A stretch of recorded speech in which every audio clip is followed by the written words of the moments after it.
আর্থিক খাতের রাঘব বোয়ালদের বিরুদ্ধে ব্যবস্থা নেওয়া হচ্ছে, সামনে আরও দৃশ্যমান হবে বলে জানিয়েছেন অর্থ উপদেষ্টা ডক্টর সালেউদ্দিন আহমেদ। সকালে Bangladesh institute of governance and ম্যানেজমেন্টের সভা শেষে একথা বলেন তিনি। জানান, বাজার কারসাজিকারীদের বিরুদ্ধে কঠোর অবস্থানে রয়েছে সরকার।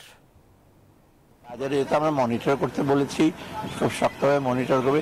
চাঁদাবাজের ব্যাপারটা আমরা ডিসিদের কাছে বলেছি আরেকটু শক্তভাবে, এই যে মোপাই সাথে বা আমার এই সাথে বলবো।